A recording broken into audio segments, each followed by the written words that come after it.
हरे कृष्णा। श्रीमद् भागवतम के 10वें स्कंद में 31वें अध्याय को गोपी गीत कहते हैं। ये गोपियों का विरह गीत है। जब श्री कृष्ण और गोपी मिले, बहुत सी गोपियां थीं और फिर रास नृत्य हुआ। भगवान ने अपनी सर्वश्रेष्ठ लीला का प्रदर्शन किया और फिर जब गोपियों के हृदय में ये बात आई कि श्री कृष्ण केवल मेरे साथ हैं, तो उस अहंकार को देखकर श्री कृष्ण वहाँ से अंतर्धान हो गए। गोपियाँ ढूंढने लगी श्री कृष्ण को,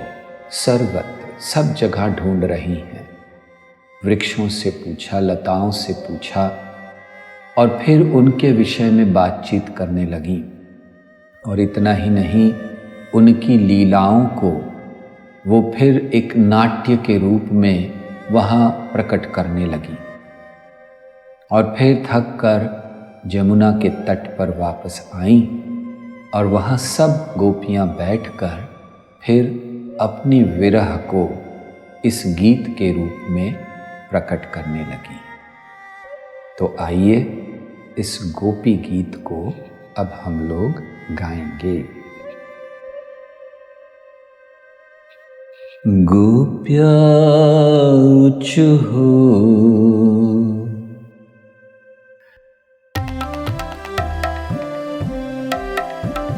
जयति तेऽधिकं जन्मना व्रजा श्रयत इन्दिरा शाश्वतत्र हि दयितदृश्यता दीक्षितावका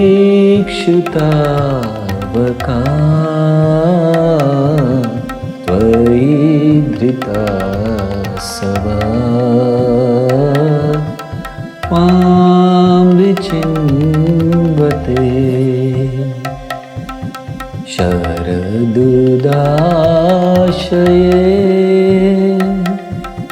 साधुजात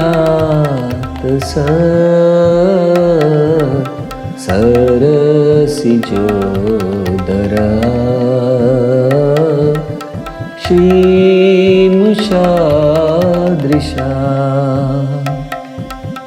सुरतनाथ ते अशुल्कदासिका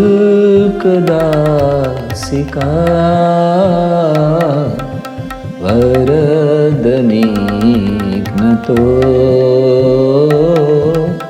नेह किन्वदा विषजलाप्यया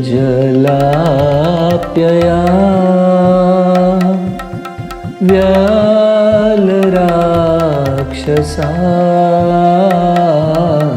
वर्षमारुता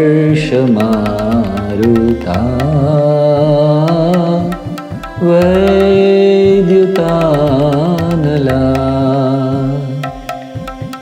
वृषमयात्मजा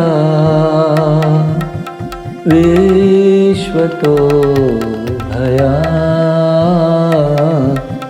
ऋषभते वयं रक्षितामुः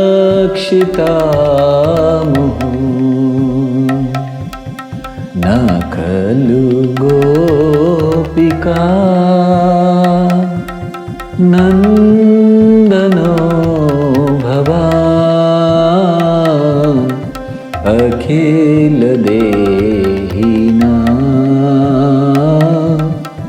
अन्तरात्मद्रे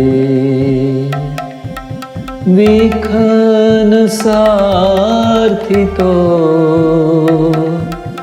विश्वगो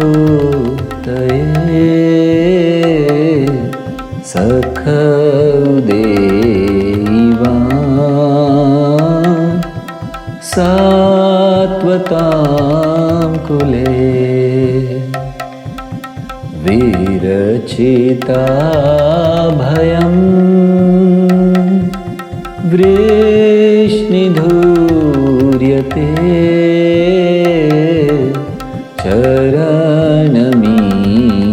चरणमीयुषां संसृते भया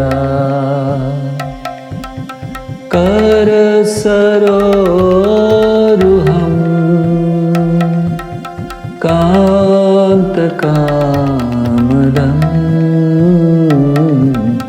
शिरसि देहिनः श्रीकरग्रहं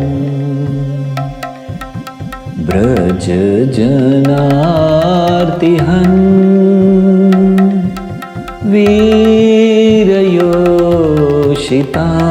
वीरयोषितां निजजनस्मया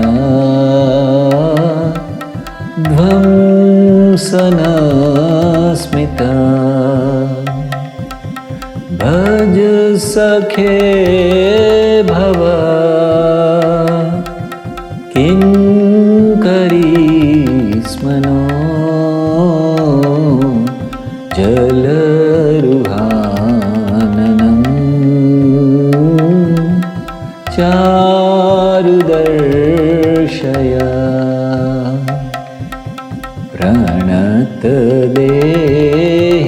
प्रणतदेहिनां पापकर्षणं त्रिनचरानुगम्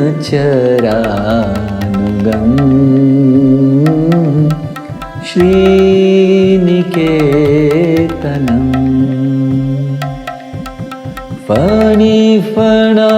फणिफणार्पितं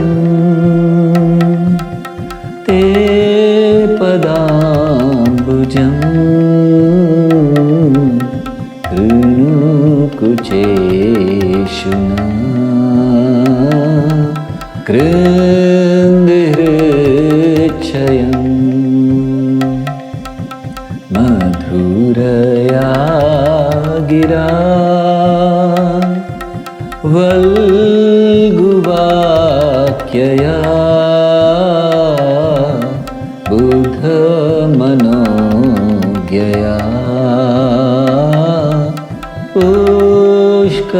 पुष्करेक्षणा विधिकरीरिमा वीरमुयति अधरसीधुना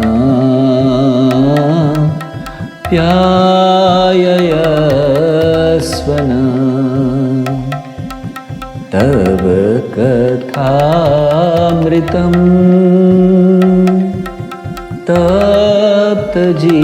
तप्तजीवनम् कविभिरीडितं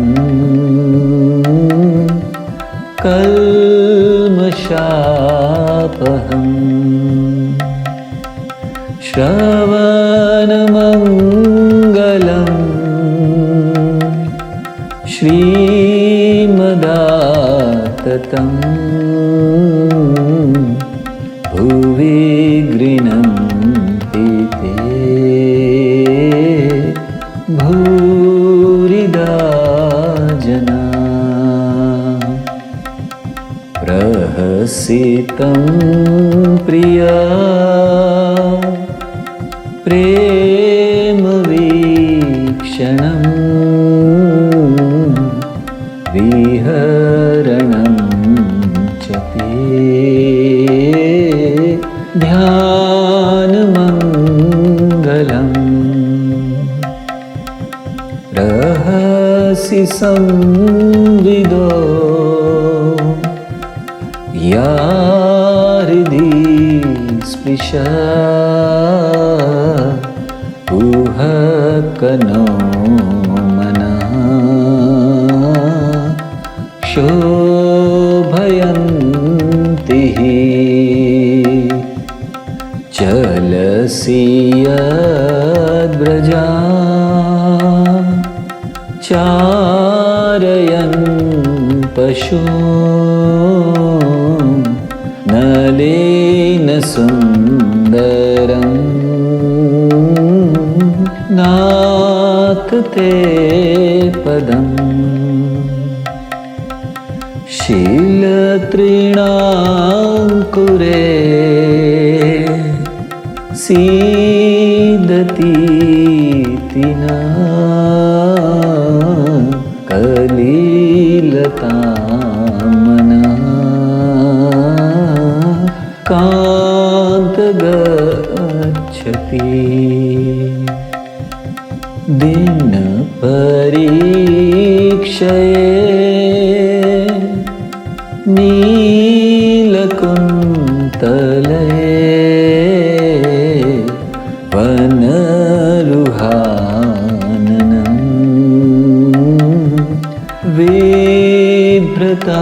बिभ्रतावृतम्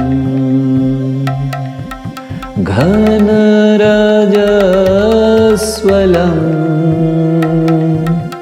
दर्शयन् मनसि न स्मरन् वीरयच्छसि प्रणतकामदं पद्मजार्चितं धरणिमण्डनं ध्येयमापदि चरणपङ्कजं शन्तमं च ते रमणनास्तने पर्याधिहन् सुरतवर्धनं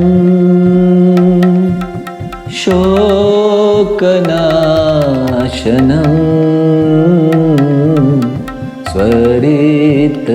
स्वरितवेणुना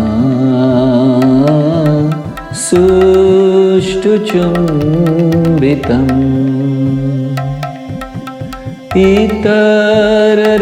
इतररागवी स्मारणं नृणां वितरवीरन ते धरामृतम् अटतीयद्भवा अहनिकाननं त्रुटिर्युगायते त्वामपश्यता कुटिलकुन्तलं श्रीमुखं च ते जडौदीक्षता पक्ष्मकृदृशा पतिसुतान्वया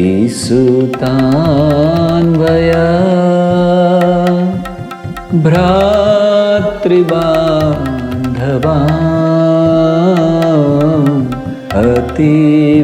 अतिविलङ्घ्यते अन्त्यच्युता गता गतिविदस्तवो गीतमोहिता कितवयोषिता कष्टजने निशि रहसि संविदं हृच्छयोदयं रहसिताननं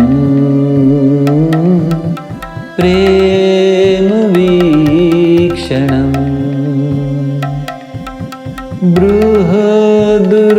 बृहदुराश्रियो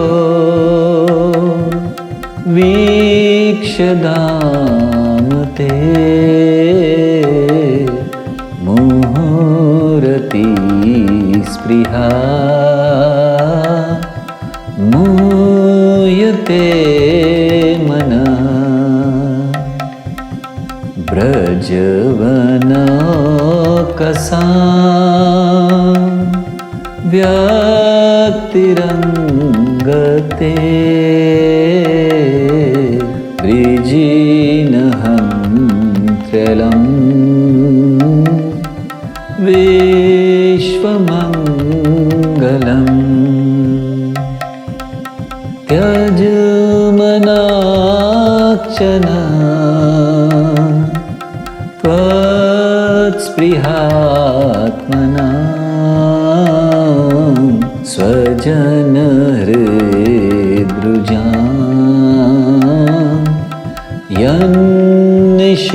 यन्निषूदनम्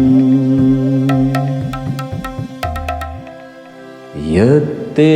सुजातचरणा बुरुहं स्तनेषु भीताशनै प्रियदधीमहि कर्कशेषु तेनाटवीमटसि तत् व्यथते न किं स्वे कूपार्दिभिः भ्रमति धीर्भवदायुषां न तव कथामृतं